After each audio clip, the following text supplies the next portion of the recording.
resolver o exceso de tempo gastado porque o feito de non poder compartir agora todos unha comida, que sendo a hora de desplazamentos que vos vou a tratar de facilitarlo, por lo tanto non pretendo plantear cal é o objetivo sindical que queremos trasladar os próximos meses. Pero quixera convertir esta intervención casi nun punto de agradecemento. Agradecerle a Samuel e a Mesa a actividade e o comportamento de como dirixiron este congreso que con todas as dificultades fixose dunha forma áxil, fomos nós os que non colaboramos tanto, pero que se está cumprindo case a resatar. Quero tamén agradecer dunha forma moi especial ao conxunto de compañeiras e de compañeiros que colaboraron na posta en marcha todos os medios da casa este acto desarrollado con todas as medidas de seguridade e con toda a colaboración para que nos fora máis fácil o seu desarrollo. En ese sentido, quería que lle déramos un aplauso aos compañeros de organización.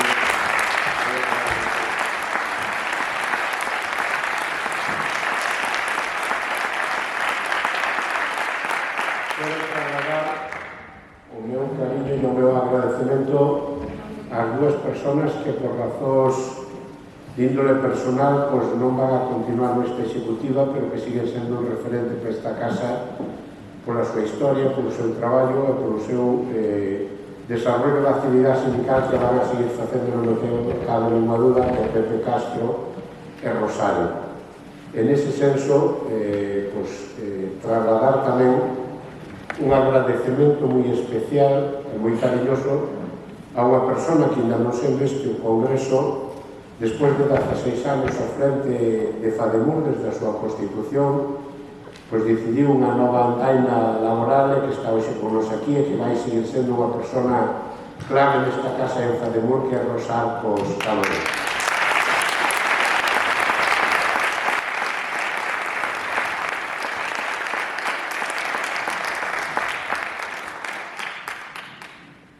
Lorenzo, cando se fala desde o cariño, desde a amistad, eu sei que salen palabras e valoracións que non son merecidas, pero que te agradezco.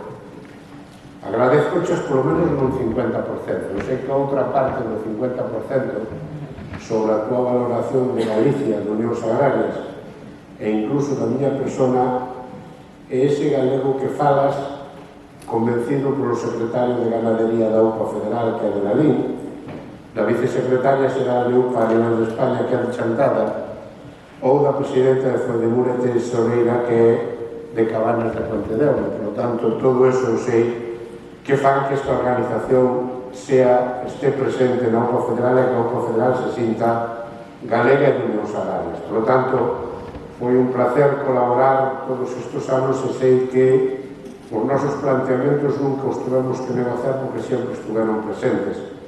E si agradecerche como amigo a túa disponibilidade e a túa presencia cada vez que te necesitamos, ou en momentos en que te necesitamos moito. E probablemente nese senso sei que nunca fallache, e tanto ti como ao Xetempo fostes pedras angulares para que esta organización, nos momentos que se quería meter debaixo do zapato, pois podera continuar. Por lo tanto, un agradecemento no personal e no sindical.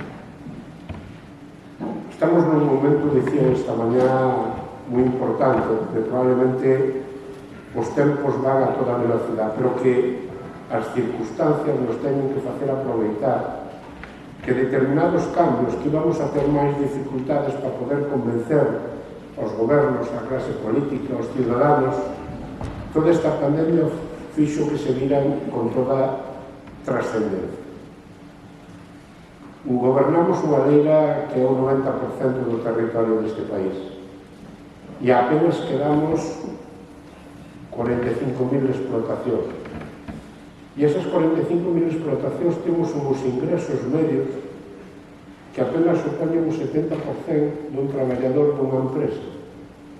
Por tanto, temos un primeiro problema que temos que resolver, que é dignificar a profesión desde un punto de vista económico. E non é que estemos pedindo fondos públicos por rescate. Nós que vemos ao frente da pandemia con todo o desconocemento dos riscos que tiñamos, tirando para diante, abrindo todos os días, dando de comer todos os días á población e poñendo en evidencia que en circunstancias como esta a produción e o comercio de proximidade é unha solución, non un problema.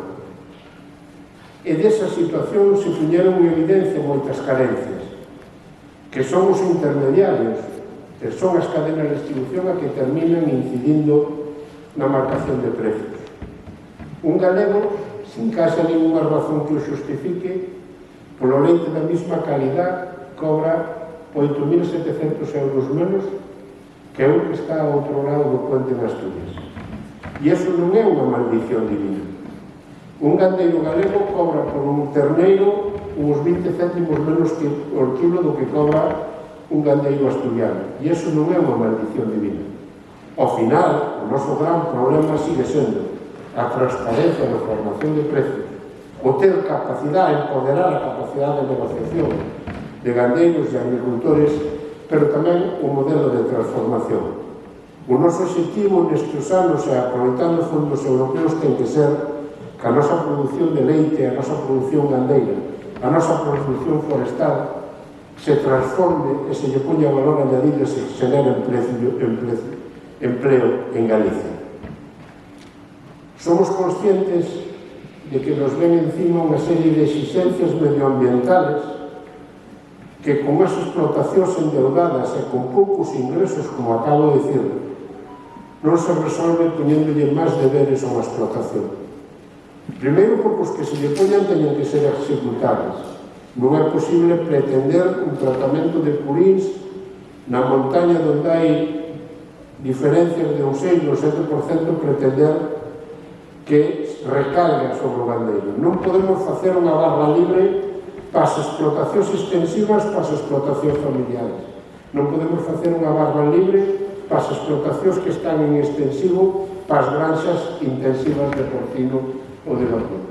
Temos que traballar, e o estamos facendo conxuntamente desde Galicia co propio PSDG e co goberno no sentido de non opoñerse ao tratamento dos purines, senón establecer un mecanismo que sea posible técnicamente e posible económicamente. Pero mesmo estamos facendo de novo. Eu creo que, ao final, explicamos moi mal á sociedade o papel medioambiental e de xestión da fauna salvaxe que facemos no territorio. Eu creo que hai poucos ecologistas máis convencidos que os agricultores e gandeiros. Hai poucos protectores de animales máis convencidos que os gandeiros. Como nos van vir dar leccións da alimentación de lobo os que poñemos todos os anos 2.500 animales para que se alimente o lobo? Nós non estamos pedindo que se regularice a caza. Nos últimos 11 anos non se matou un solo lobo en Galicia. Nós único que estamos dicindo é que tendo o 6% do territorio, temos o 30% dos lobos de toda España. Galicia ten máis lobos que a Francia xunto. Queremos convivir co lobo, pero non queremos ser os únicos paganos do lobo. Se a sociedade, se o goberno decide que fan falta máis lobos, o primeiro máis importante é saber de cantos estamos falando. 900 lobos son poucos en Galicia? Cal é a cifra a que queremos chegar? O problema témolo nas 4 comunidades autónomas onde está o 95% do lobo ou en todas as que non están? Non queremos caza, queremos que o goberno galego xestione os daños que causa o lobo. Nós queremos convivir co lobo, pero queremos que o lobo non bote do territorio o gandeiro. Cando un gandeiro recibe 10 ou 12 ataques que lle acaba con todos os potros que ten no monte ou todas as ovellas que ten na finca, que temos que facer? Protexer o lobo ou protexer o gandeiro? É posible que os daños que causa o lobo nun ternero recén nacido ou nun año lle teñamos que exixir ao gandeiro para poderos cobrar que recupere as patas do animal e a columna vertebral? Que temos que cazar o lobo para facer a autopsia e poder cobrar? Como é posible que se hayan rechazado 30% dos daños acreditados do lobo por falta de cartas? Como é posible que estén sin pagar os daños feitos polo lobo no ano 19 e no ano 20? Non estamos falando de que os gandeiros queramos matar ao lobo. Queremos que os daños que causa o lobo, a morte do animal, o lucro cesante, se valore, non se nos impoña a nosa prova de cazar o lobo para ver que comeu o animal e que se pague nun tempo razonable. Pagar unha axuda certificada por un guarda forestal do lobo non pode tardar 12 meses. Compañeiras, esta hora o que teño que facer é darvos as gracias por esa inmensa confianza que depositades nesta executiva, comprometerme, como fixen antes, a facer esa conferencia sindical con todos o maior número posible de afiliados que temos pendentes para ese debate da sectorialización da organización, apostar polos 3 temas que temos que resolver nos próximos meses. O primeiro é que vivir no rural si queren relevo xeneracional é que haxa xente que siga xestionando o territorio. Temos que ter direitos como que vive na cidade, na educación, na sanidade, no transporte, no acceso a internet. Vivir no rural temos que ter capacidade de ponerlle precio ao que vendemos. E por iso é importante unha palanca da administración para poder corrixir ese abuso permanente que son os contratos de adhesión.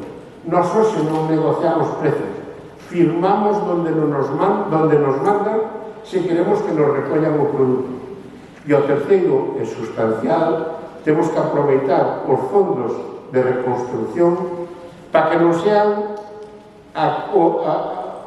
o canal de inversión para as grandes empresas sin que participen, sin que levan condicionados a transparencia, a incorporación de xénero e a negociación de precios cos produtores.